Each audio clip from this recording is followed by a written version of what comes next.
ဘာကြောင့်လဲဆိုတော့ကျွန်တော်လောကကြီးထဲမှာခြေမျိုးမျိုးသုံးသပ်တဲ့အခါမှာအားရစရာတစ်ခုမှမရှိဘူးတရင်တွေကြည့်ရတဲ့အတိုင်းပဲနော်ကျွန်တော်တို့ TV ကြည့်ရတဲ့အတိုင်းပဲ Facebook ကိုကြည့်ရင်ပိုတော်ဆိုးသေးအားရစရာတစ်ခုမှမရှိဘူးဒီနေ့ပဲဘုရားကျောင်းမှာဆရာကရားဟောတဲ့အခါမှာနာကိဘာလို့ဖြစ်တာလဲလောကကြီးမှာအပူချိန်တွေမြင့်တက်ပြီးတော့မှလူတွေဒုက္ခရောက်နေကြတာဘာကြောင့်လဲဖြေရှင်းပါလေကျွန်တော်ကဒါလေးပဲမသိဘူးအဲဒီတော့ဘုရားကျောင်းမှာတကယ်ယုံကြည်မှုမောင်မတွေကဇာတိဟောင်းတာဒီရတဲ့ပုံမှန်ဖြစ်ဆရာစမီးရဲ့အဲ့တော့ခမရတို့ဝမ်းလေးကြီးစုံစမ်းကြီးကြုံတွေ့ရတာဘာကြောင့်လဲအားလည်းမသိဘူးမဖြစ်ဘူးအပွားဆရာကအပေါအောင်မီးအဖြစ်ရတစ်ခုလေးပါအဖြစ်ရတစ်ခုလေးပါလောကကြီးထဲမှာဒီမပြည့်စုံခြင်းတွေစိတ်မကျဉ်းတဲ့ဆရာတွေတွေ့ရခြင်းကလူသားလူကြောင့်ဟုတ်တယ်ယာဒီဦးတွေဖောက်ပြန်တယ်ယာဒီဦးတွေဖောက်ပြန်တော့အခါကြတော့ဟောဘသူကလုပ်လေလူမဲ့လူတာပါဖယားခင်ကဒီလူတွေတော့ငါကြည့်လို့မရတော့ခါရနာကြီးကိုလွတ်လိုက်လေစိတ်မရှိပါဘူးသူတို့မျိုးမလုပ်ပါဘူးဖယားခင်လို့ဘူးဘာကြောင့်လဲဘုရားခင်ကဟိုတော့ကလည်းမေတ္တာရှင်နဲ့အခုလည်းမေတ္တာရှင်ဟာလေလုယာအာမင်ဘုရားရဲ့မေတ္တာကိုအားလုံးသိရှိနားလေခံစားမှုတို့ယုံကြည်ပါလေအရေးကြီးတာကဒီလောကထဲမှာနေထိုင်တဲ့အခါမှာဖခင်ရဲ့မေတ္တာကအရေးကြီးဆုံးပဲသင်ဘာပဲလုပ်လို့ဖခင်ရဲ့မေတ္တာကအရေးကြီးဆုံးပဲအဲ့တော့ကျွန်တော်တသိခံနေပါတယ်ကျွန်တော်1998ခုနှစ်မှာကျွန်တော်ပြောင်းလဲတယ်1999ခုနှစ်မှာကျွန်တော်ဗန်ဒီဇန်ခံယူတယ်99ခုနှစ်မှာပဲကျွန်တော်မှုတော်မြတ်တဲ့ကိုကျွန်တော်ရောက်လာကျွန်တော် Campbell Crusade မှာကျွန်တော်နှစ်ခွဲလောက်ထိကျွန်တော်စက္ကပ်ပြီးတော့မှပြားခင်ရဲ့စီကံခဲ့ပါလေကျွန်တော်ပြောင်းလဲပြီးမကြောက်ဘူးThe night is rotated, set chimney in the car, was very young, they are yard. Tomorrow, it's not at the check kind of idea. The chimney wearing a project, no, the nanny will cannot no or cannot you need a million you of Yaki, a total chicken and John. Hallelujah. My shield go my own cheese and it's my happy. No, go back on it and then do the other at the Dada. Betty Numa, Betty Piaki Shima, Yen and Sen. Hallelujah! Oh, Piaki Shima, Yen and Sen. Oh, better see to the dog down. No, I'm already Hana, Limodi by Hula. Jesus said, I thought of the canary. Now, second by me, tell Mama. Jenny, no matter what, and then I think the attention and no number. Beloved, Hala. Say, I only beloved Chico, 1 year, the secret, the test on the General at the time. I mean, I said, Hallelujah. Okay, let's have it. You should put the lesson and then we talk. Let go. Angge balik. Api balik. Hallelujah. Saat mula sama. Laza do jame belau beso. Do ta. Cuma na jam yang dua do siap belau belau. Do ta. Do nama hula. Do ta. Oh. Angge bau. Angge bau. I shall go down it over at the Dala, do it out a check at a town. I have a young dating now, Jalo, and town I have checked. Oh, I know they see that. ဒီမှာလူကတော့ဖြတ်ပေါ်ဖျားမဖြတ်ပြီးရတယ်ပေါ့ဖျားမဖြတ်ပြီးရတယ်ဟောအဲ့ဒါစတော့ပါဘူးကျွန်တော်ဒီဝေးတိုင်းဒီနေ့ကြောင်းမျိုးနဲ့ကိုအိုင်ကြီးပါချက်ပြုတ်တယ်အရှိကုန်တွေ့ရတာနည်းနည်းလေးကြီးလာတယ်နောက်တော့ဝေးမှာကြောက်တဲ့တဲ့ဖြည်းဖြည်းကြီးလာတော့ရောက်လာတယ်တော့ဘာလေးမျိုးဝါတာဘုံတို့တက်စဟာလေလုယာဖြတ်ပြီးကောင်းချပြပါလို့ဖြတ်ပြီးကောင်းမြတ်ပါနော်အဲ့လိုမျိုးတွေ့ကြမှာကျွန်တော်ဆုတောင်းတယ်အခုတော့ပြောတဲ့ဆောင်ရည်နဲ့ဘုရားခင်ကျွန်တော်နေတဲ့ဒေသမှာအမျိုးတွေအများကြီးပဲနော်ဆရာတို့နောက်ဆိုကြုံရမှာမဆရာလက်ကျိုးတွေ့ကျွန်တော်နေတဲ့နေရာကနေလက်ကျိုးဟာလို့ပတ်ပတ်လဲလဲထိုးလို့ရှိရင်လွဲသွားမယ်ကျွန်တော်အမျိုးတွေကအများကြီးပဲအဲ့တော့ဘုရားခင်မျိုးတွေ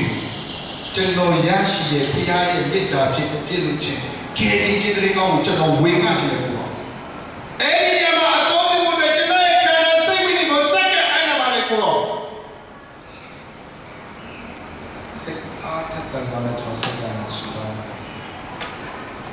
လာလို့မရတနေ့လည်းမရနှစ်နေ့လည်းမရဘူးဗျနော်အော်ဘေးကောင်းတဲ့ပြန်ပြန်ဆယ်နှစ်ကျော်ကျော်ရှိတဲ့ကောင်ဘုရားကြီးကအဲ့ဒီမှာအခြေချပြီးတော့မှအေးဝင်ကလေးကိုလွတ်ဆော်တဲ့ပြုဘုရားကြီးပြင်ဟာလေလုယာကျွန်တော်စိတ်ရကြပါနဲ့ကျွန်တော်တို့ဘဝအသက်တာမှာခုနကကျွန်တော်ပြောတော့ဘာပဲလို့တင်ဘလို့ပဲနေနေတင်ဘာတွေပဲဖြစ်ဖြစ်ဖယားရဲ့ချစ်ချင်းတာပါရင်အဲ့ဖယားရဲ့ချစ်ချင်းတာကိုကိုရပြီးတော့မှလက်စုပ်ကင်ပြီးတော့မှအသက်တာတွေမှာအသက်ရှင်နေဆိုရင်သွားလီရမှာဘုရားကိုကောင်းချီးနေတာကိုကျွန်တော်ခံစားရပါတယ်သွားလီရမှာအဲ့ကောင်းချီးတွေကသူတို့ဘာတွေကိုဒီနေ့ပြန်တော်ဝင်မှနိုင်မှာဖြစ်တယ်ဟာလေလုယာနေအဲ့လိုနေပဲကျွန်တော်2010ရောက်တဲ့sorry ဟုတ်တယ်2010ရောက်တဲ့အခါမှာကျွန်တော်နောက်တော့ကိုကျွန်တော်သွားတယ်ကျွန်တော်ဝေးတိုင်းဘာလို့မဝေးနေဘူးရင်လည်းကြောင်း6ပဲကြောက်တော့တောင်ကြီးမျိုးသေးနမောက်အဲ့ဒီအရာတွေသွားပြီးတော့ကျွန်တော်ဆုတောင်းတယ်နော်မြို့ပတ်ပြီးတော့ဆုတောင်းတယ်ဖျားခင်ကျွန်တော်ဘယ်မှာနေရမလဲဘယ်မှာချစ်ချပြီးတော့မှအေးဦးကျွန်တော်လုပ်ရမယ်အဲ့တော့ဆုတောင်းတယ်ဖျားခင်ကနော်ဖျားခင်ကိုဆုတောင်းတဲ့အခါမှာဖျားခင်ကအဲ့ဒီမှာဖြစ်ပြီးတယ်အဲ့တော့နောက်မှလည်းကျွန်တော်ဆုတောင်းနောက်မှရောက်တော့လည်းဆုတောင်းတယ်မြို့တရားလည်းဆုတောင်းတယ်တော်ကြီးရလည်းဆုတောင်းတယ်မခွေးမင်းဘူးဒီနေ့ရောက်6ကြောက်တော့ဆုတောင်းတယ်ကျွန်တော်ရောက်တော့ကျွန်တော်လည်းလန့်နေတာစက်သိထားဘာဖြစ်လဲဆိုတော့အဲ့ဒီနေရာမှာကသူကနော်မာပြည့်အတန့်ရှင်တို့သူတို့မှာလည်း Holy City ရှိတယ်နော်အမတိမှတ်ထားပါကျောက်ပြောင်းကမြန်မာပြည်ရဲ့ Holy City နော်မှတ်ထားပါနောက်စီထုတ်ကြည့်ရ Holy City ပါဘာဖြစ်လို့လဲအခြားဘာသာနဲ့ပတ်သက်လို့မရှိဘယ်လိုရှိခရီးအကြောင်းမရှိအခြားဘာလို့မရှိသူတို့ Holy City ဖြစ်တမန် Holy City နော်အဲ့ဒီမျိုးတွေဆုတောင်းပြီးအဲ့ဒီမျိုးတွေဆုတောင်းပြီးအဲ့ဒါကျွန်တော်ဆုတောင်းတယ်ချက်သိတော့ထားဖြားခင်ကျွန်တော်ဘယ်မှာမြင်ကျေးဇူးတယ်ကျွန်တော်လည်းသွားလို့ရှိရင်အဲ့ဒီရုံတွေအောက်ဆီနေပဲထုတ်ပြတယ်ကျွန်တော်ဖြေတောင်းတယ်တောင်းတဲ့အခါအဲ့နေရာမှာဒီနမောက်နော်နမောက်ကိုကျွန်တော်တို့ဒီနေရာကျွန်တော်စာသင်ခဲ့ရပါတော့ဇာတိနမောက်မကွေအဖေရတိကျနားပဲမတိရလို့ရှိပါရှိပါဟုတ်ကဲ့ကိစ္စမရှိယေရှုတည်ပြီးဟာလေလုယာနော်အဲ့ဒီမှာကျွန်တော်ရောက်တော့တဲ့အခါမှာပြန်ပြီးမှုဆိုချင်းခံရတဲ့အခါကျတော့အဲ့ဒီမှာ2010မှာကျွန်တော်ဆုတောင်းတယ်ဆုတောင်းပြီးတော့မှဒီဘက်ပြီးဝယ်ပြီးတော့မှမကြပါဘူးအဲ့ဒီမှာတော့ကျွန်တော်ဝင်းမြေလုပ်ငန်းကိုလုပ်ရင်းနဲ့ပဲ sorry နော်အေးဒီလုံးဆောက်တယ်တော့ချန်ဆောက်တယ်အဲ့ချန်ထဲမှာပဲဆရာပမာနဲ့ဆရာတော်တို့ရောက်ပြီးတယ်နော်အဲ့မှာကျွန်တော်ဆောက်ပြီးတော့မှရန်ကုန်မှာလုပ်နေတဲ့ဝင်းမြေလုပ်ငန်းကိုကျွန်တော်အဲ့ကိုရွှေ့လိုက်အဲ့တော့ဟိုရောက်တဲ့အခါကျတော့ဒီချီလူကလည်းနေနာတော့ရန်ကုန်ကတော့မွဲတော့မှာပဲဘာလို့လဲရန်ကုန်မှာအလုံးလုံးလို့ကောင်းတာလည်းသူ့ကြမှာလက်ပေါက်လာပြီးတော့မှပြောပြီးစီးပွားရေးလုပ်တယ်ဆိုတော့တော်အုံနောက်ကြီးရဲ့လူတွေဆိုတော့ဒီမိတ်ဆွေပြောတာသူကနည်းနည်းလေးခင်လာတော့ကျွန်တော်ပြောတယ်ခင်ဗျတော်တော်ယူလာတယ် ဟုတ်တယ်ကျွန်တော်ယူတော့ခဏမြန်မာတော့ယူနေတယ်ကျွန်တော်ဖျားရှိမှာတော့ကျွန်တော်ကောင်းကြီးကိုပိုင်ဆိုင်ထားတယ်ဖြစ်တယ်ဖျားကြီးရှိမှာတော့ကျွန်တော်ကတော်လေးကိုတော်တဲ့လူဖြစ်နေတယ်ပြောတော့အေးပေါ်ခင်ဗျားတို့ဖျားကအေးပေါ်အဲ့လိုဆိုလဲဟုတ်ပါပေါ့ဒါကျေးဇူးတော်ပဲရှောက်ကြရင်ကလည်းအခုဆိုလို့ရှိရင်နမောမြို့နယ်မှာရှိတဲ့ရွာတွေတရားကိုတရားမောအေးဦးကြီးကကျွန်တော်ပြောလို့ရပါတယ်ဟာလေလုယာတဲ့အမောစီရကောင်းတော့အမျိုးမျိုးသောအဖုံသောအမှုအရာတွေထဲမှာဘုရားကြီးရဲ့ချစ်ချင်းနေတာနဲ့တွားလာလို့ရှာပြီးတော့ဘုရားကြီးရဲ့မြတ်တာကိုစုပ်ကိုင်ပြီးတော့မှကိုယ့်ရဲ့အသက်တာကိုထည့်သွင်းပြီးတော့မှစက္ကအနန္တရဲ့အခါမှာဘုရားကြီးကအောက်ဝဲအတော်ပြုခြင်းခဲ့ရတယ်ဟာလေလုယာဒီကနေ့နေ့တော့ရောကကျွန်တော်ပြန်ရောက်တာနေ့ရရှိပါရဲ့ကျွန်တော်သွားတယ်မှာဘာလို့ကောင်ရုပ်ကြီးတွေခေါ်ပြီးတော့မှကျွန်တော်ဘာလုပ်လဲဆိုတော့အေးနော်ကဲကြီးအေးတင်းကောင်းကိုကျွန်တော်ဟောတယ်ပြီးတော့သူတို့တွေလူအပ်မဲ့တဲ့စိုက်ပျိုးရေးပညာလေးကိုကျွန်တော်ပေးတယ်အားလုံးကဝမ်းမြောက်ပြီးတော့မှခရစ်တော်အကြောင်းကိုကြားပြရတယ်ဟာလေလုယာအဲ့လိုပဲကျွန်တော်မဝေးမှလည်းထပ်လုပ်တယ်အဲ့ဒီလိုပဲမဝေးမှလည်းထပ်ပြီးတော့မှကောင်းခြင်းတွေမှာခံစားရတယ်ဟာလေလုယာတော့ဒီမှာရှေ့ဒီပုံမှာရောက်ချင်းဆက်ကျွန်တော်ပြောချင်ပါတယ်စနစ်တီကျွန်တော်ဆုတောင်းရတယ်ဒီနေရာကိုခြေချဖို့ပဲဘုရားကြီးမလုပ်ဘူးဘာကြောင့်လဲဖျားတိရပေါ့ကျွန်တော်အကြောင်းကောင်းကောင်းမသိဘူးပြင်နေတော့နော်ချိုးလွယ်ပြဆရာဆိုပြီးကြွားလဲစိတ်ကအရင်ပူလာပဲပြီးတော့ဒါပေမဲ့အရင်တဘောကောင်းနေစရာဆရာဆိုပြီးကြွားလဲအရင်စိတ်မှလည်းချိုးအရင်ပြည့်ရတဲ့ဆရာပဲသူကသူပြောချင်ပြောဘာလို့ကျွန်တော်ကောင်းကောင်းမသိကျွန်တော်တို့ရေကိုလိုက်ရှင်းရှင်းလိုက်ပရမလားဒါက human nature သူရဲ့ဘာဝဒါပေမဲ့အဲ့ဒီလူသဘာဝနဲ့အဆုံးသတ်ဖို့မဟုတ်ဘူးဖခင်ကြီးရဲ့ချစ်ချင်းမေတ္တာနဲ့ပါပဲအသက်ရှင်ဖို့ဖြစ်ဟာလေလုယာဒီမှာရှိတဲ့ဒီကိုမှရောက်ချင်းစံကိုပြောချင်ပါတယ်ဒီကျွန်တော်တို့ဒီနေရာရောက်လာတာကဖခင်ကြီးရဲ့မေတ္တာကြောင့်ဟာလေလုယာဖခင်ကြီးရဲ့မေတ္တာကြောင့်ဖခင်ကြီးရဲ့မေတ္တာမရှိရင်ကျွန်တော်တို့ရက်ဒီလိုမရဘူးကျွန်တော်တို့ဘဝမှာခေရှိခုနပြောလို့ဘုရားရှင်ကမေတ္တာဖြစ်တော်များတယ်ကျွန်တော်လောကထဲမှာနေတဲ့ထိုင်တဲ့အခါမှာဘုရားကြီးဆုံးမခြင်းကဲ့သို့ထင်ရတဲ့အတွေ့အကြုံတွေအဖြစ်တွေကိုခံစားရတာဒါကဘုရားကြီးမေတ္တာမရှိလို့မဟုတ်ဘုရားကြီးကျွန်တော်တို့ကိုအမြင်ကလို့ဆုံးမခြင်းမဟုတ်ပါဘူးလူတွေကအစတွေကသူကြိုက်တဲ့လမ်းကိုရွေးချယ်ခဲ့တဲ့အတွက်အဲ့ရွေးချယ်တဲ့အတိုင်းကျွန်တော်တို့ပေးဆက်နေရတာအဲ့ဒီပေးဆက်ခြင်းမှာဘုရားရဲ့မေတ္တာကိုရှာဖို့ဖြစ်တယ်ဟာလေလုယာ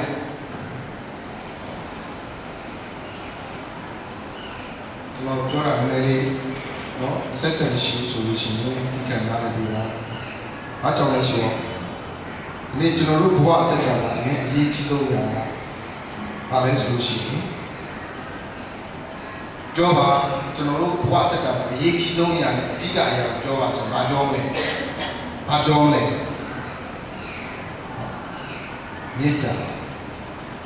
မေတ္တာ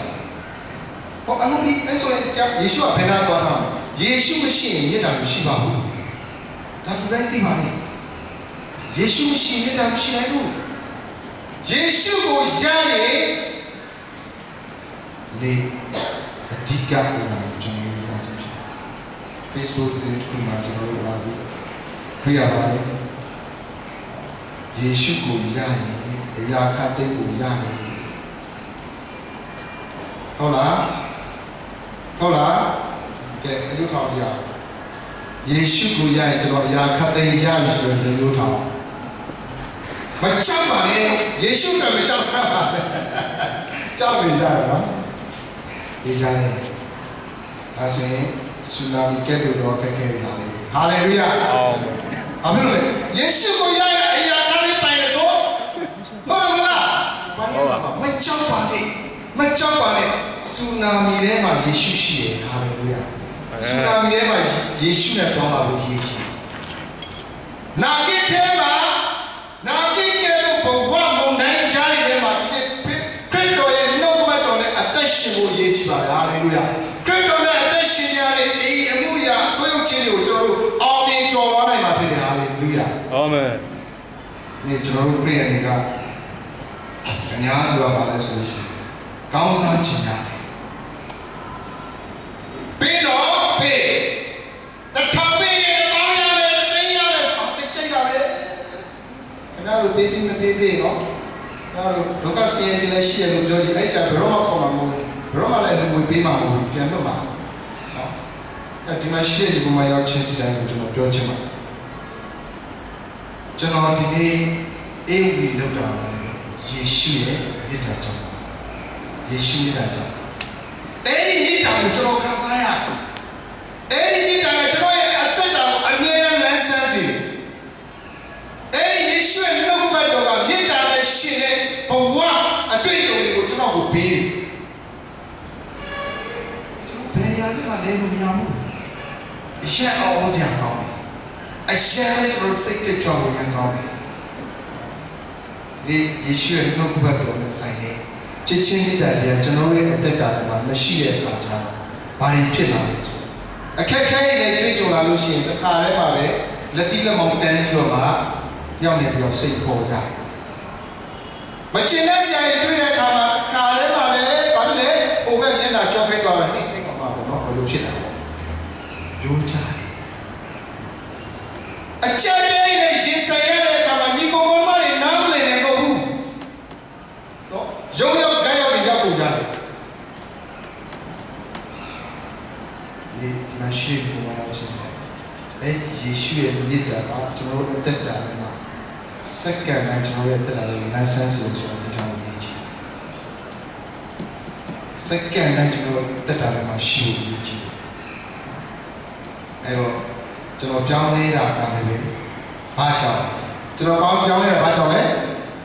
ကဲယေရှုရဲ့မြတ်တာမဟုတ်ဘူးလား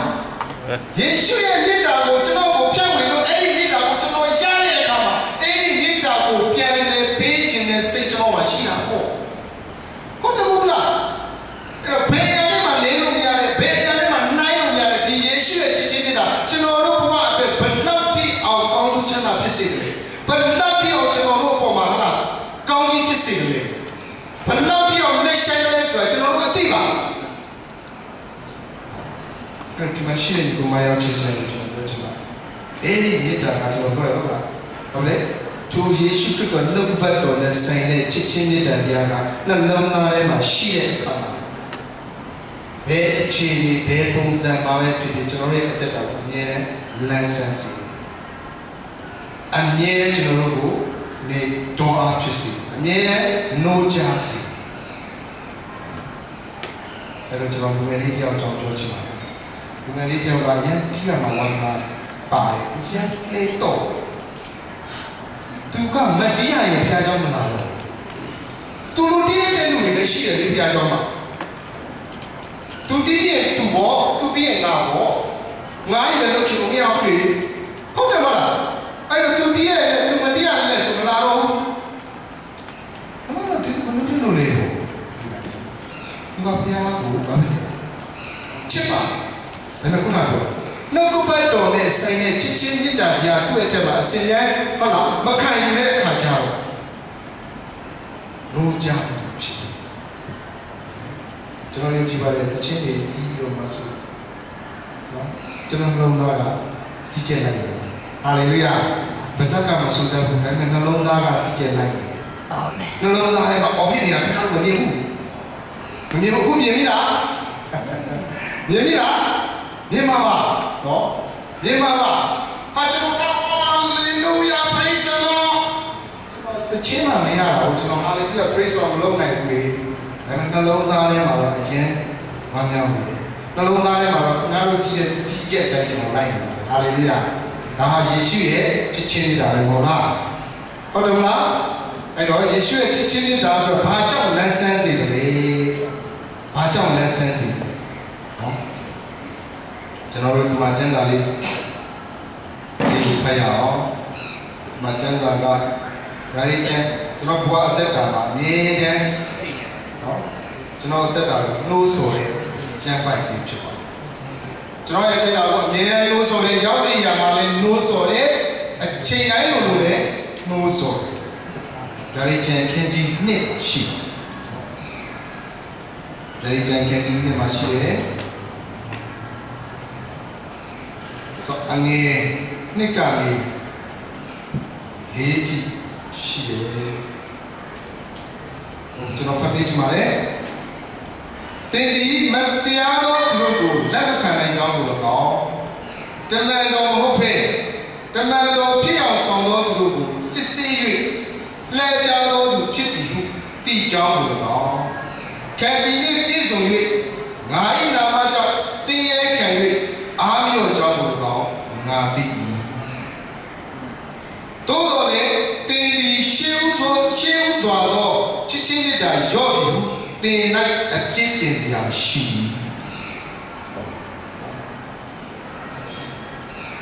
ချစ်တော်ဒီကိုမောင်ကယေရှုခရစ်ရဲ့ရှေ့မှာကျွန်တော်တို့အသက်ရှင်တဲ့အခါယေရှုခရစ်အတွက်အသက်ရှင်တဲ့အခါကျွန်တော်တို့စုကျေးဇူးတွေအများကြီးရှိကြပါတယ်။တရားချင်းတိုင်းကစုကျေးဇူးကို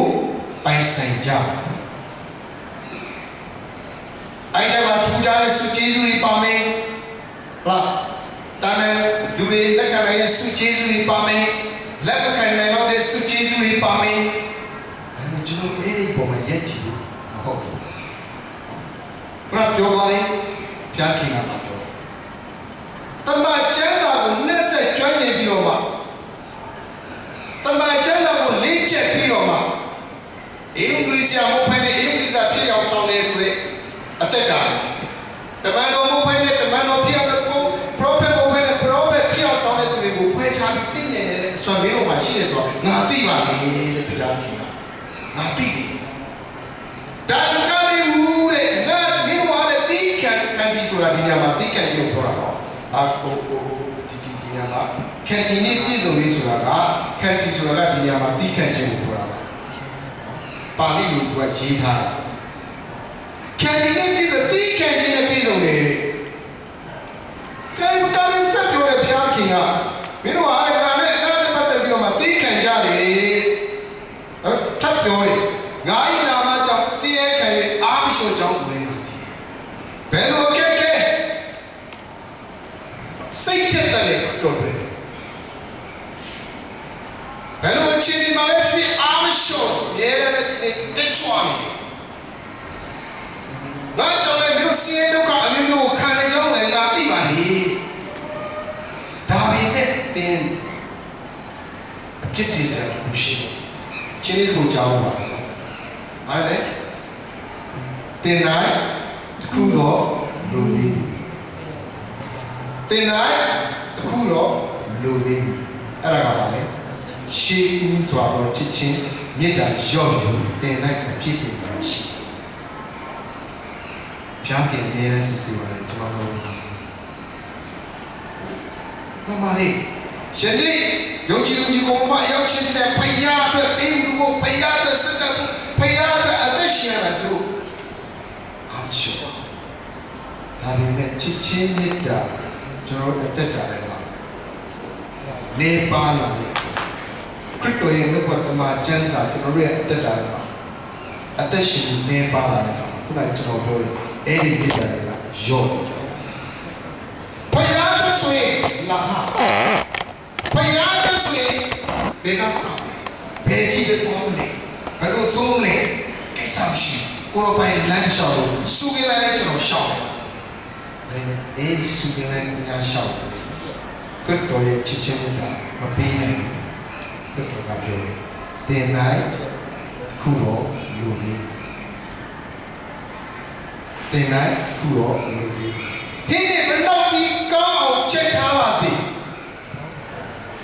ဘလို့ပဲစင်တဝဝနဲ့ဘလို့ပဲမီဒီယာတွေပေါင်းစပ်ပြီးတော့မှရှာပေါ်မှာတင်လိုက်ဆွဲနေအောင်ချက်နေပါလေအဲ့ဟင်းထဲမှာစားမပါဘူးဆိုရင်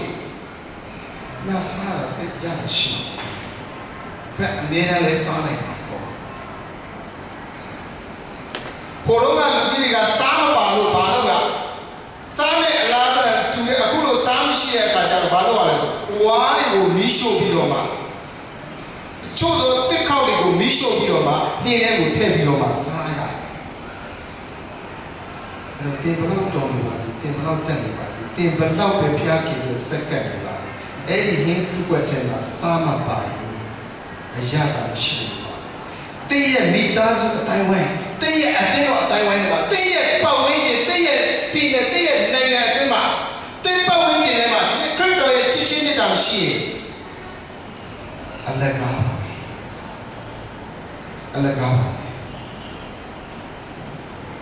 Can you shoot over my toilet? They need a go, machine, now, which is so. Muta dona, she to our assassin. I don't know. Maybe you go, machine, you swing, now, which is Muta. You have the law, you go again, and you can. To the second by Sulit and Long Dari. To know we are powering my sheet, to know who to know you go my money with China. He can sit up, he can be grown, don't tell.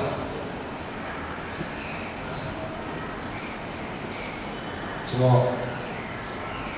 you go my house. I have 10 miles to know how to down any. I don't know yet, but to know don't let the Nila, Jareka. To know they will even be 20 legends, you are down there, the president you make. They ain't the open. Karama issues, oh, hallelujah, praise God, or after go maybe, I am not to clear no day. John Navy at the time.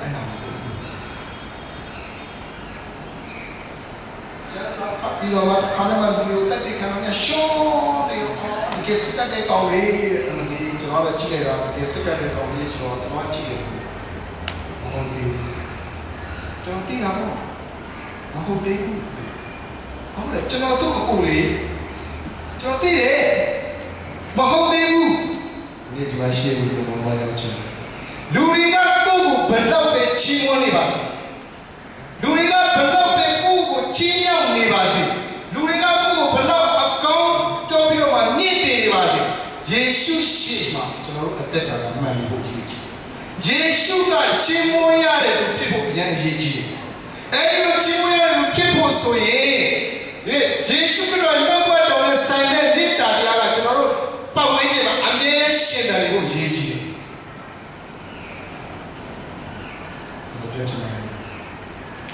Chini, I never see lonely. I'll do the change you want to be good even. I'm looking at the change as long as you. But you know, I told them a time. Mahoda, what time I I don't know, Johnny. Don't know, guys, to get on me. I don't know, Jesus, who was the little Jesus or Lana. How say the Pia, Piano Mobile. Piano come no. Never come move. Piano never come move. They is of the road. Cha, not yet one. Not yet one there. Me and ye go never there. Piano Tinti Piloma, Piano, no. Buzola.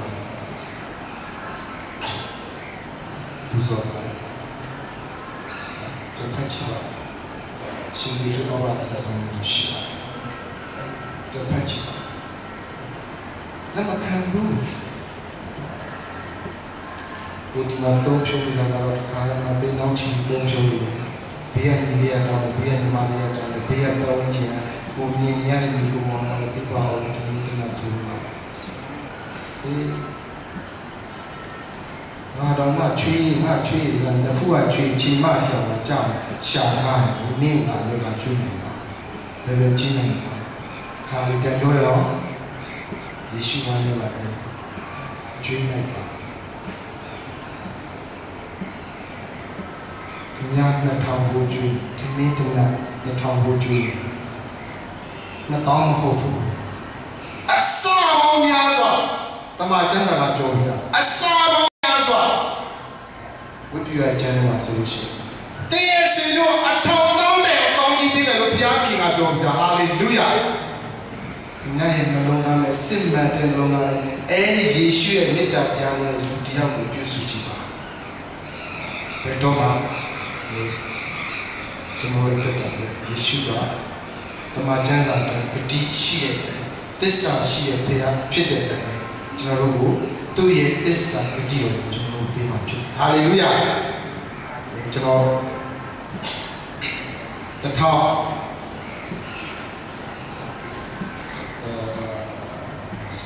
ုနှစ်မှာကျွန်တော်အယောင်ကြတယ်2004ခုနှစ်မှာကျွန်တော်အိမ်ရောကြတယ်ကျွန်တော်နဲ့ဒီနေ့ရီစားဖြစ်တယ်ရီစားဖြစ်တယ်ကျွန်တော်ရီစားအခုတော့ကျွန်တော်ရှိမွားစနေပေါ့နော်ဆိုတော့3နှစ်လောက်ရီစားထားတယ်ဘူးမှမသိတာဒါပေမဲ့ကျွန်တော်တို့နေရာတွေရောက်တယ်ပန်းညံနယ်လေးရောက်တယ်ရုပ်ရှင်နယ်လေးရောက်တယ်ရောက်တယ်ဘူးမှမသိကြဘူးသွားတယ်နေမှာဆောင်မယ်လို့လည်းပြောတော့လုံမနေပါလေကျွန်တော်ဆရာလုံမနေဆရာကျွန်တော်နေမှာဆောင်တော့မယ်ဆိုဟုတ်ပြီကောင်းတယ်ဝမ်းသာတယ်ရေရောက်ပြီးတက်ကဘာလို့ရှိလဲ recession ကောင်းတယ်ဒါအတိတ်တော်ဆုံးချိန်နေဖျားခင်ကဲထားပါအောင်နောက်ဆုံးတော့ရီစားစားလည်းမတွေ့ဘူးတဲ့ခါမှလည်းမချိဘူးလို့ဆိုတော့ထားပါလေဟုတ်လားဟုတ်ပြီနော်လေးကြော်လည်းဖြစ်တယ်ဟုတ်ပြီနော်လေးကြော်လည်းဘယ်တော့တောင်းကြလဲဆရာ3နှစ်ကျော်လိုက်4နှစ်ချင်ဘေးပေါ့ဟုတ်ပြီဒါဆိုလို့ရှိရင်စုပြီးဆောင်းရောကဲစုထားပါလေဆောင်းထားပါလေဘယ်လောက်ရှိလဲ2000ရှိရဆရာဟေးမင်းကလာတော့နေတာလားဟုတ်ပြီဒါမနောက်နေတာနောက်ဆရာမဟုတ်ဘူးလေနေမှာဆောင်းမှာ2000နဲ့ဒီကိစ္စမှာဘယ်လိုလုပ်ရမလဲကြီးစံတော့ရလိုက်တာဘယ်သူရှိလဲဘယ်သူရှိလဲဘုရားတစ်ချက်ဆိုတော့ပါလေအီမန်ရီတာဘယ်သူရှိလဲအောင်ဆုံးမင်းတော်နဲ့အတူရှိတဲ့ခင်ဗျားလေဆရာမင်းတော်ပြီလားဆိုတော့ဖိဖိလေးစတော့ပဲထားလဲဆရာဆိုတော့အေးsorry မလို့လဲဆရာကျွန်တော်အဲ့လိုလုပ်တာမစိတ်ခေါ်ဆရာကြီးကြီးလုပ်ပြီးတော့ကောင်းပါဟုတ်တယ်မနစ် face off ကြီးကြီးပါဘာနည်းနဲ့ပြောရလဲယုံကြည်ပါဆိုကိုဖေးဖို့တော့ကိုတရုပ်စားဖို့တော့ကိုမိမမဟုတ်ကိုကြီးစားဖို့တော့ခိုင်းစားတော့တော့ boss ဘာမလုပ်နဲ့အဲ့ boss ကိုတော့ယုံကြည်လို့ခိုင်းရတယ်ယေရှုကိုယုံကြည်ရင်အရာအသိပြည့်စုံပါလေဟာလေလုယာအဲ့ဒါကျွန်တော်တို့ကျွန်တော်မိမမရှိတာသူရှိတော့မသိဘူးလေဒေါ်လာ120လောက်ရတာပဲအဲ့ဒါဟုတ်ဒေါ်လာ120ရတဲ့ကျော်ဘယ်လောက်ရှိလဲတရားတော့မရှိဘူးပြီးတာတရားတော့မရှိဘူးဘယ်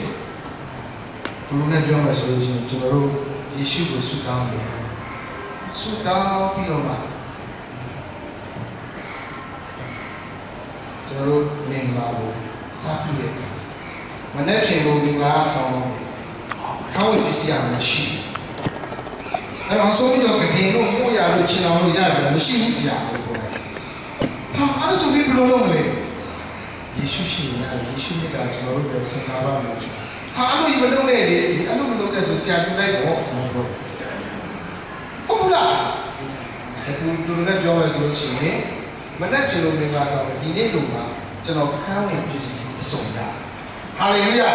ဘလောက်ရေစုံစရာကောင်းလဲရေကုန်စရာကောင်းလဲနော်ကျွန်တော်အဲ့လိုရေကုန်စရာတစ်ခါမှမတွေ့ဘူးနော်ပြောမယ်ဆိုလို့ရှိရင်ကျွန်တော်ချစ်ပါတယ်ဆိုယူထားတဲ့ဇနီးတော်ကျွန်တော်အားလုံးရေခေါ်မလုပ်နိုင်ဘူးယေရှုလုပ်လိုက်တဲ့အခါမှာတက်တာထဲမှာတော့ဘယ်တော့ခါမှမမေ့နေတဲ့ရေကုန်စရာကိုယေရှုကပေးတယ်ဟာလေလုယာ this is Jesus ယေရှုရေခေါ်လို့ဘူးလားမလို့ဘူးယေရှုကချက်ချင်းနဲ့ယေရှုကရေခေါ်လို့ပြီစုတောင်းမှာကိုဟုတ်ပြီနေလောက်ရမှာအဲ့ဒီကနေမှမရှိတာဘယ်လိုလုပ်လဲစနေနေ့ကဘယ်လိုတောင်းပြောလဲယေရှုတည်တယ်ပြောချင်တာလည်းကျွန်တော်တို့ဒီများကျွန်တော်စနေမှာတမီးလေးမွေးတယ်ခဲကြာရေးဆိုင်ရတယ်များရေးဆိုင်ရတယ်အတွေ့အကြုံမရှိတာလည်းပါလေဒီကြားထဲမှာဟုတ်လားအဲ့ဒီကြားထဲမှာကျွန်တော်တို့အသက်တာထဲမှာဘုရားကစစ်စစ်ရေးတွေအများကြီးပါလေနောက်ဆုံးဘလို့ဒီခက်ခဲတယ်ကျွန်တော်တမီးကလုံးမဝဘူးကွာနလားလောက်ရှိတဲ့အခါမှာလုံးမဝဘူးလုံးမဝတော့သူ့ကိုတိုက်ဖို့ပဲလုံးမပါမရှိဘူးမအေးရလည်းလုံးမထွက်ဘူးအဲ့တော့လုံးထွက်အောင်ဘယ်လိုလုပ်အောင်လဲဆိုတော့နိုးစိမ့်တွေနိုးကြစိမ့်တွေရှိတယ်လေအဲ့နိုးကြစိမ့်ကိုကျွန်တော်မပြောနဲ့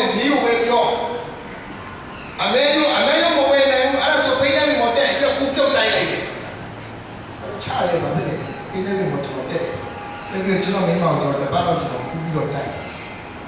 Praise the Lord ဖျားတဲ့တိတ်ကောင်းတယ်လို့ယူတယ်ပြီးနေတယ်ဖေးရခင်ဖန်ဆင်းထားတဲ့ပြောလို့ယူပါတုတ်တိုက်ဆယ်ရဲကျွန်တော်တို့နောက်ဆုံးပြောတာပဲဒီမော်ရဆိုတော့တုတ်တိုက်ပါအဲ့ဒါစားကြမရှိဘူးဟာကာမနောဇနီးရလည်းပါတယ်ဒီတန်လို့ခါရကလေးမပြီးတာတော့ဘာကြည့်လို့ကြည့်ရမှာမရှိဘူးကဲမတူပါဘူးဒီမှာဒီနေ့နဲ့ရောကားပဲမှာကြောင်းလိုက်တော့ပေါင်လိုက်တယ်ခါပြန်ရွေးတယ်နှစ်ခါပေါင်နေကြည့်လိုက်တော့နှစ်ခါပေါင်လိုက်တော့နည်းနည်းဇောင်းတော့နဲ့သွားတယ်တော့စိတ်မလာတော့ဘူးကိုတော့ကြိုက်တဲ့ပြင်ကြိုက်တဲ့ဖြစ်ကိုတော့ရဲ့သစ္စာတိုင်းဒီဇနီးများပေါင်းသွားအရေးကြီးတယ်လက်စွပ်ကအရေးကြီးရောင်းစားလိုက်တယ်ဒီနေ့လက်စွပ်မရှိဒါနဲ့ကလေးများရှိပါတယ်ဟာလေလုယာဒီလိုကက်ကြီးကိုကြော်ဖြတ်နေတာပေါ့ဒီနေ့ဖျားနေအောင်ပဲကောင်းချီးဟာလေလုယာအံ့ဖွယ်အသုံးပြုခြင်းကိုခံရတယ်ဟာလေလုယာအကယ်ကဲပြဿနာတွေကြားရတာခုနကကျွန်တော်ပြောပါနော်ဒီလောကရဲ့အခြေအနေကပြန်ကြည့်တဲ့အခါမှာတစ်ခုမှအားရစရာမရှိပါဘူးဘာသာစီရတဲ့စိတ်ကြီးစရာတွေလမ်းလျှောက်ရတဲ့စိတ်ကြီးစရာတွေတွေ့ရတယ်မိသားစုဒီကောင်မအတိုင်းဝဲမှာလည်းကျွန်တော်တို့စိတ်တက်စရာတွေဘွားတဲ့ကြည်ကြည်ဝဲစရာတွေအများကြီးရှိပါလောကရဲ့အခြေအနေကိုသုံးသပ်တဲ့အခါမှာလည်းဒီအတိုင်းမှာအာမင်္ဂလာပတိကပုံများနေအဲဒီလိုအခြေအနေတွေထဲမှာအဲဒီလိုအခက်အခဲတွေထဲမှာယေရှုရှင်ကျွန်တော်တို့ဘဝပြည့်စုံပါတယ်ဟာလေလုယာဘုရားတကယ်ပါယေရှုရှင်ဒီကုရှုကိုရရတာကတည်းကဒီမှာပါလေအရာကားလေးဆိုတာတော့ကိုလိုချင်တဲ့ဟာတွေကိုမလိုချင်တဲ့ဟာလည်းပြပေးတယ်ဒါပေမဲ့အဲ့မလိုချင်တဲ့အရာတွေမှာယောဘကဲ့သို့ဘုရားရဲ့နိုင်ငံတော်ထောင်ဖို့ရည်ကြီးတယ်ဟာလေလုယာဒီမှာရှိတဲ့ပုံမှန်ရောက်ချင်တဲ့ကျွန်တော်ပြောချင်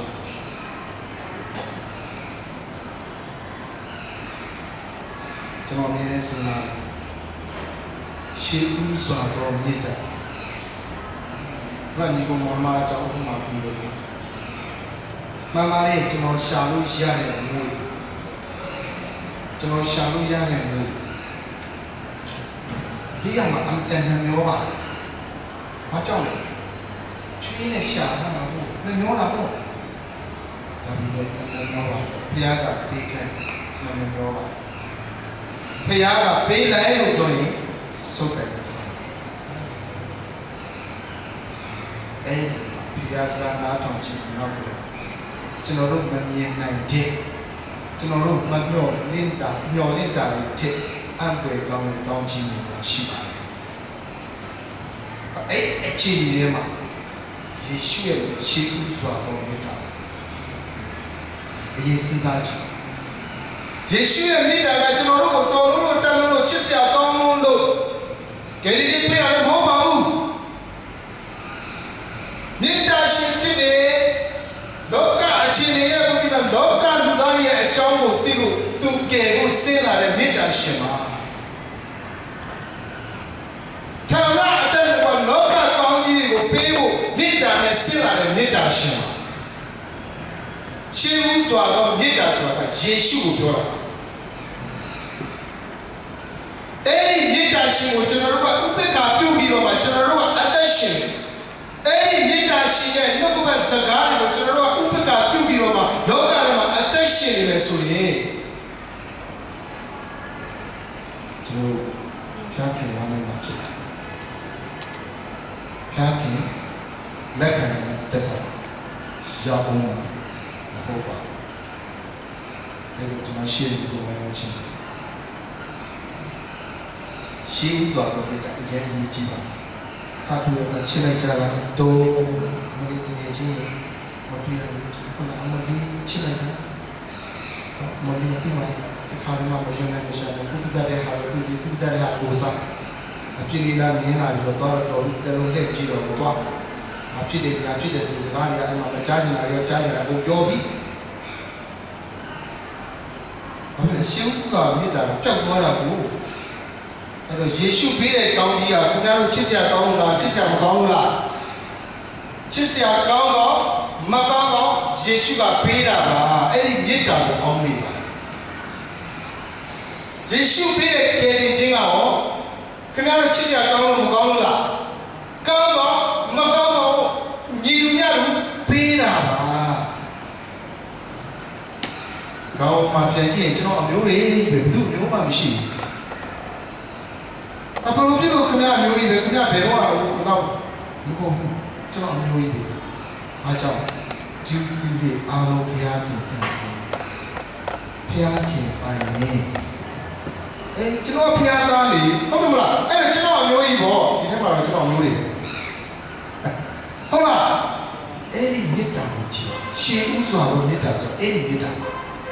အဲ့ရှေးဥစွာသောမေတ္တာကိုမမေ့ပါနဲ့အဲ့တော့ယေရှုကျွန်တော်တို့ကိုပေးတဲ့အရာယေရှုကျွန်တော်တို့ကိုမဆာတဲ့အရာကကျွန်တော်တို့အသက်တာဘယ်တော့ကောင်းလို့လဲမကောင်းပါဘူးကျွန်တော်ကဒီစဉ်းစားလို့ကိုဆရာပြောပါကြောင်းကောင်းနေတော့လည်းခဏထုတ်လို့ယေရှုကဖြေချတယ်ကျွန်တော်ပြောအဲ့လိုဆိုတော့ကျွန်တော်ထုတ်တော့မဖြစ်နေတော့ကိုသိတာဟုတ်တယ်ကျွန်တော်ထုတ်ကောင်းဆိုတော့ကျွန်တော်သိတယ်ဟုတ်လားမဟုတ်လားအဲ့တော့ကိုအထုတ်ကောင်းလို့ကောင်းဘူးအားလုံးကိုသိတာအားလုံးရဲ့အထုတ်တွေမှာအားလုံးရဲ့အထုတ်တွေကိုသိရတာကယေရှုပဲဟာလေကျွန်တော်အမှားလုပ်ခဲ့တာကျွန်တော်စဉ်းစားတယ်ဘုံမှာယေရှုရဲ့ကိုရော promise ပေးရမိထားတာကိုရောကြည့်တယ်ဒါမှမဟုတ်ကျွန်တော်တောင်းမှမှာကျွန်တော်ရဲ့အသက်တာမပြည့်စုံပါဘူးနော်မပြည့်စုံမပြည့်စုံတဲ့အတွက်ကြောင့်လည်းဒီနေ့ရှေးဦးစွာသောမေတ္တာဖြစ်ယေရှုခရစ်တော်ရဲ့ချစ်ခြင်းတရားကိုကျွန်တော်ယူတင်ဝတ်ဆောင်ရည်ကြည်တာပါခင်ဗျားလည်းကျွန်တော်ပြည့်စုံနေတယ်ဆိုရင်ယေရှုရဲ့မေတ္တာလိုမှာမဟုတ်ဘူးမပြည့်စုံတဲ့လူသားဖြစ်တဲ့အတွက်ကြောင့်ကျွန်တော်တို့ကအသက်ရှင်တဲ့အခါမှာရှေးဦးစွာသောမေတ္တာကိုကျွန်တော်ရဲ့အသက်တာထဲမှာအမြဲတမ်းတုံမိထားဖို့ရည်ကြည်တယ်ခင်ဗျားလည်းပြည့်စုံကျွန်တော်လည်းသူအားမပြည့်စုံပါဘူးယေရှုသိတယ်မပြည့်စုံလို့ယေရှုလာတာမပြည့်စုံလို့ပြည့်စုံတဲ့မေတ္တာရှင်ကကျွန်တော်တို့ဘဝအသက်တာကိုပြည့်စုံစေခြင်းနဲ့အတွက်လာခဲ့တာအဲ့ဒီမေတ္တာအကြောင်းကိုစဉ်းစားလို့ရှိရင်ခင်ဗျားဘေးမှာထိုင်နေတဲ့သူရဲ့အဖြစ်ကိုခင်ဗျားနားလည်ခံစားပြီးတတ်တော့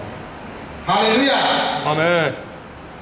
အဲ့ဒီရှင်းသောမေတ္တာကြောင့်ခင်ဗျားအမြဲတမ်းလုံးသားထဲမှာပုံပြီးမှစင်ကြင်အောင်းပြီးတော့မှအသက်ရှင်နေလဲဆိုရင်ခင်ဗျားကိုဘယ်တော့ပဲနာကြည့်အောင်လုပ်ထားတဲ့သူဖြစ်ပါတယ်အဲ့ဒီကိုဖွင့်လို့ခင်ဗျားချစ်တယ်ဟာလေလုယာအာမင်အဲ့ဒီတက်တယ်ကကျွန်တော်တို့တက်ကြရဖို့ရည်ချပါတယ်ကျွန်တော်ဝင်မှာခါရရဖြစ်တယ်ကြီးကျယ်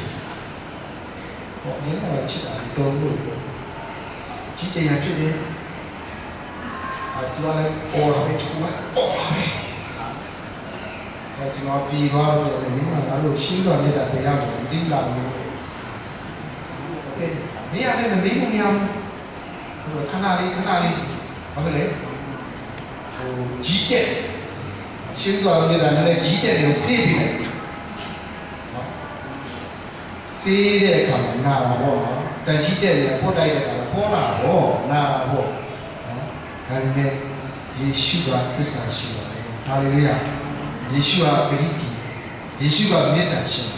ကျွန်တော်တို့ပေါ်အမြဲတမ်းသူကပြီးမှမေတ္တာနဲ့ကြည့်ရှုရပြန်အဲ့တော့ကျွန်တော်မြင်ပါလို့ငါတို့ကအမြဲရှင်းဥစွာသောမေတ္တာနဲ့ပေါင်းတယ်ရှင်းဥစွာသောမေတ္တာနဲ့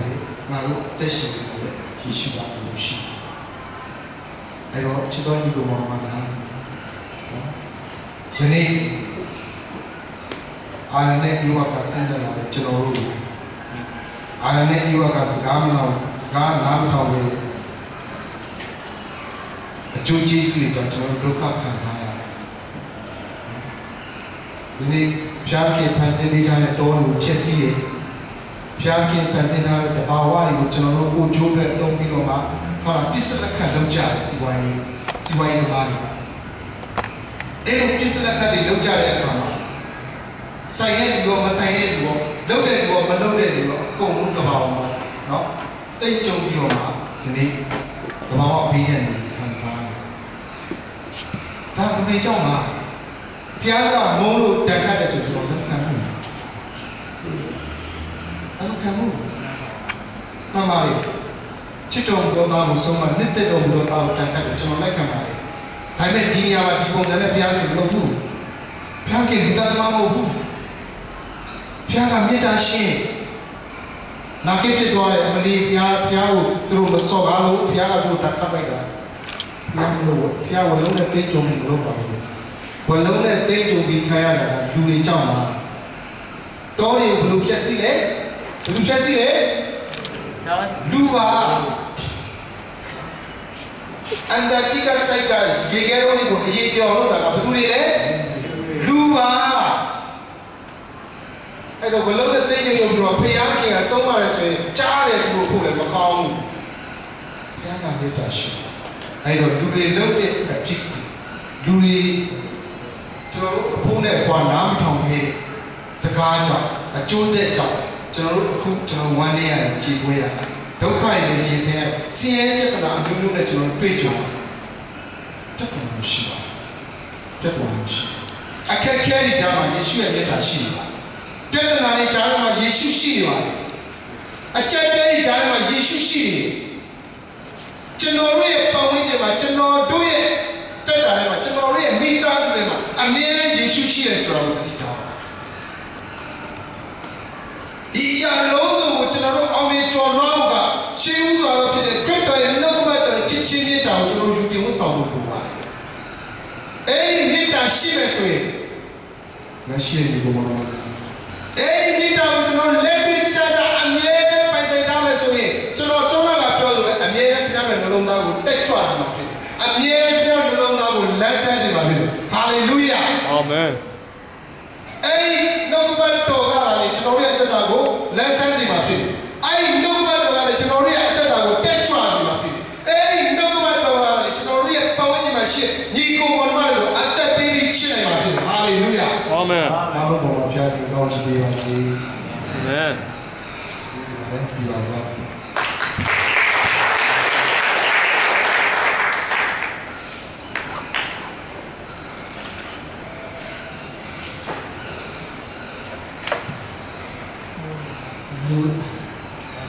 Nếu có một gia mà đi đến đâu quay mà tôi chỉ là sản phẩm đồ đồ là gì đó, sẽ đi người từ từ chỉ là đồ bây giờ thì phải đấy, đồ đồ có bằng gì đấy, thì sớm đấy,